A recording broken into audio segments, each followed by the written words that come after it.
કહી શકાય કે આવા સમયમાં અનેક રાજકીય પક્ષો મેદાને જોવા મળી રહ્યા છે। એક પછી એક સત્તા પલટા પણ જોવા મળી રહ્યા છે। તો મહત્વનું છે કે સટ્ટા પલટો વચ્ચે અનેક પક્ષો મેદાને ઉતર્યા છે અને તેમની તૈયારીઓ પણ જોવા મળી રહી છે। આ વચ્ચે જ લોકસભાની ચૂંટણીના ઉમેદવાર નક્કી કરવા કોંગ્રેસની દિલ્હીમાં બેઠકનું આયોજન કરવામાં આવ્યું છે। તો સેન્ટ્રલ ઇલેક્શન કમિટીની બેઠકમાં નામોને લઈને ચર્ચા થશે। ગુજરાત કોંગ્રેસના પ્રભારી અને પ્રમુખની ઉપસ્થિતિ જોવા મળશે। મહત્વનું છે કે દિલ્હીમાં બેઠકનું આયોજન કરવામાં આવ્યું છે। તો મલ્લિકાર્જુન ખડગેની અધ્યક્ષતામાં સીઈસીની બેઠકનું આયોજન કરવામાં આવ્યું છે। તો વધુ વિગતે અમારા સંવાદદાતા બિરેન જાદવ સ્ટુડિયોથી લાઈવ જોડાઈ ગયા છે।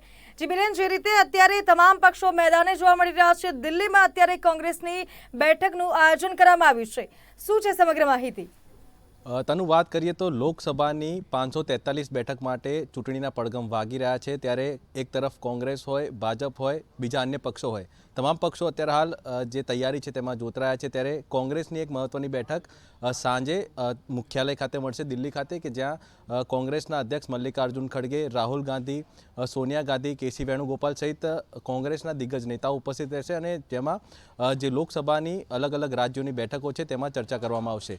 આ ચર્ચામાં મુખ્ય ગુજરાતની જે 26 બેઠકો છે તેની પણ લઈને ચર્ચા કરવામાં આવશે કે આગામી સમયમાં જો કે ભાજપે 15 જેટલા ઉમેદવારોની જાહેરાત કરી છે તેની સામે કોંગ્રેસ કઈ રણનીતિથી કયા ઉમેદવારને ઊભા રાખશે તેને લઈને મહત્વની બેઠક દિલ્હી મુખ્યાલય ખાતે મળશે, જેમાં કોંગ્રેસના પ્રમુખ શક્તિસિંહ ગોહિલ અને પ્રભારી ઉપસ્થિત રહેશે। જેમાં જેટલા પણ સિનિયર નેતાઓ છે તેમને વિચાર વિમર્શ કર્યા બાદ ગુજરાત કોંગ્રેસમાં કયા ઉમેદવારની ટિકિટ આપવી તેને લઈને મંથન કરવામાં આવશે। જો કે રાહુલ ગાંધીની ભારત જોડો ન્યાય યાત્રા અત્યારે જ ગુજરાતમાંથી પસાર થઈ છે અને તેને જ લઈને જે આદિવાસી બેલ્ટ છે તે આદિવાસી બેલ્ટમાં કોંગ્રેસ કયા ઉમેદવારને ઊભા રાખશે તેને લઈને પણ ચર્ચા કરવામાં આવશે। અને બીજી તરફ જો વાત કરવામાં આવે તો ગુજરાતની જે 26 બેઠકો છે, 26 બેઠકોમાંથી 2 બેઠક સાથે કોંગ્રેસે આમ આદમી પાર્ટી સાથે ગઠબંધન કર્યું છે। જો કે એ 2 બેઠક પર આમ આદમી પાર્ટીના જે ઉમેદવાર છે તે ઊભા રહેશે, બાકીની જે 24 બેઠકો છે ત્યાં કોંગ્રેસ પોતાના ઉમેદવાર ઊભા રાખશે અને તેને જ લઈને આજે દિલ્હી મુખ્યાલય ખાતે ગુજરાત કોંગ્રેસના સિનિયર નેતાઓ તેમજ એઆઈસીસીના સિનિયર નેતાઓ સાથે બેઠક મળશે। કોંગ્રેસના પ્રમુખ મલ્લિકાર્જુન ખડગે આ બેઠકમાં ઉપસ્થિત રહેશે અને તેઓ તમામ લોકોનું માર્ગદર્શન મેળવશે અને કયા ઉમેદવાર કઈ બેઠક માટે સક્ષમ છે। જો કે ગુજરાતની વાત કરીએ તો ઉત્તર ગુજરાત હોય, મધ્ય ગુજરાત હોય, દક્ષિણ ગુજરાત હોય અથવા સૌરાષ્ટ્ર હોય, તમામ જગ્યાએ અત્યારે હાલ કોંગ્રેસના કયા નેતા મજબૂત છે અને કયા નેતા ભાજપના નેતાને પડકાર આપી શકે તે પ્રકારના છે તેને જ લઈને આ જે નામ છે તેના પર આખરી મોહર લગાવવામાં આવશે। જો કે આજે મોડી રાત અથવા આવતીકાલ સુધી કોંગ્રેસ પોતાની બીજી યાદી જાહેર કરે તે પ્રકારની શક્યતાઓ છે। જો કે એક તરફ ભાજપે 190થી પણ વધુ પોતાના ઉમેદવારોની યાદી જાહેર કરી છે, કોંગ્રેસે 39 જેટલા ઉમેદવારોની યાદી જાહેર કરી છે, જેમાં રાહુલ ગાંધી અને પ્રિયંકા ગાંધીનો સમાવેશ થાય છે। હવે આગામી દિવસમાં એટલે કે આજે મોડી રાત અથવા તો આવતીકાલે કોંગ્રેસ પોતાની બીજી યાદી જાહેર કરે અને તેમાં પણ ગુજરાતના 15 જેટલા જે બેઠકો છે તેમના નામ જાહેર કરે તે પ્રકારની શક્યતાઓ છે। તનુ જી બિરેન, ચોક્કસથી જે રીતે હવે લોકસભાની ચૂંટણીને આડે ગણતરીનો સમય બાકી રહ્યો છે અને આવા સમયમાં કોંગ્રેસની જો વાત કરીએ તો રાહુલ ગાંધીની ભારત જોડો ન્યાય યાત્રા પણ ગુજરાતમાં પ્રવેશી ચૂકી છે, તો તેને લઈને પણ અત્યારે ક્યાંક ને ક્યાંક અનેક ચર્ચાઓ ચાલી રહી છે। બીજી તરફ જે 24 લોકસભાની જે સીટો કહી શકાય ગુજરાતની, તેને લઈને અનેક નામો ચર્ચાઈ રહ્યા છે, તે પૈકી કયા નામો અત્યારે ખુલવાની શક્યતા જોવા મળી રહી છે? કેમ કે આ બેઠકનું જે આયોજન કરવામાં આવ્યું છે, 26 પૈકી 24 જે સીટો છે તેના નામ અત્યારે જાહેર થવાના છે, તેની માટે આ બેઠકનું આયોજન કરવામાં આવ્યું છે, તો કયા કયા નામો ચર્ચાઈ રહ્યા છે?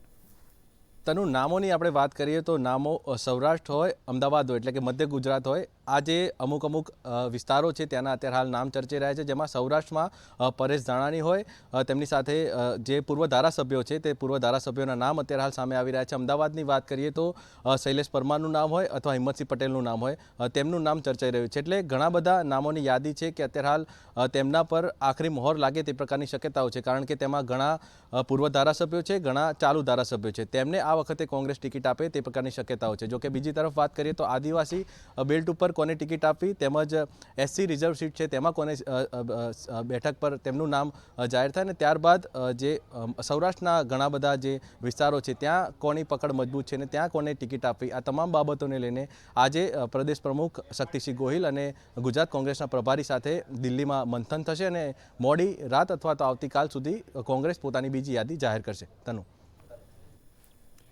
જી બિરેન, આભાર આપનો સમગ્ર માહિતી જણાવવા બદલ। તો ત્યારે લોકસભાની ચૂંટણીને આડે ગણતરીનો સમય બાકી રહ્યો છે. કહી શકાય કે આવામાં અનેક રાજકીય પક્ષો મેદાને જોવા મળી રહ્યા છે. એક પછી એક બેઠકના આયોજનો થઈ રહ્યા છે. જ્યારે લોકસભાની ચૂંટણીના ઉમેદવાર નક્કી કરવા માટે કોંગ્રેસની દિલ્હીમાં બેઠકનું આયોજન કરવામાં આવ્યું છે. સેન્ટ્રલ ઇલેક્શન કમિટીની આ બેઠકમાં નામોને લઈને ચર્ચા કરવામાં આવશે. જ્યારે ગુજરાત કોંગ્રેસના પ્રભારી અને પ્રમુખ પણ આ બેઠકમાં હાજર રહેશે. તો મલ્લિકાર્જુન ખડગેની અધ્યક્ષતામાં સીઈસીની બેઠકનું આયોજન કરવામાં આવ્યું છે, જ્યાં ગુજરાતની 26 લોકસભા બેઠકના ઉમેદવાર અંગે ચર્ચા થશે.